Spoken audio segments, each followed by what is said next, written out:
අපිට පස්සේනේ මුල් තැන් දෙන්නේ අම්මටයි තාත්තට. ඒක තමයි තියෙන්නේ. ඔය කිව්වද ඒ විදිහටම කරයිද නැත්නම් වෙනස් වෙයිද? වෙනස් වෙන්නේ නැහැ ජීවිතේට. ඔයා මේ ලෝකේ වැඩිපුරම ආදරේ කාටද? අම්මටයි තාත්තට. අම්මටයි තාත්තටයි. වැඩිපුරම ආදරේ කාටද? ඒ දෙන්නට තමයි ඉතින්. ඒ දෙන්නට.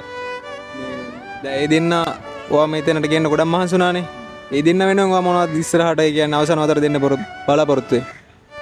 මට පුළුවන් පරිමී කෙනගෙන හොඳ ජොබ් එකක් කරලා කවදා හරි ඒ දෙන්නව හොඳට බලා ගන්න එක තමයි ඉතින්. හොඳට බලා ගන්න. දැන් හැමෝම කියන්නේ හොඳට බලා ගන්නවා කියලා. හොඳට බලා ගන්න එහාට දෙයක් නැද්ද මොකද?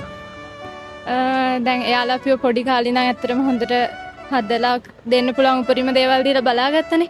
එතකොට ඉතින් එයාලව සතුටු කරලා එයාලා බලාපොරොත්තු වෙන්නේ දරුවෝ හොඳ තැනකට ගිහින් කවදා හරි එයාලව සතුටින් බලාගයි කියලානේ. ඒ දේ කොහොම හරි එයාලට දෙන එක තමයි බලාපොරොත්තු.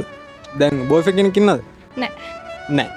දැන් බොයිෆ්‍රෙන්ඩ් කෙනෙක් ඔයාට ආදරයක් තිබිලා ඔයාට. දැන් එයා කිව්වොත් අම්මයි තාත්තයි නැතුව එයා ගාවට එන්න කියලා. ඔයා මොකද්ද ගන්න තීරණේ? නෑ ඒක කරන්නේ කරන්නේ නැහැ.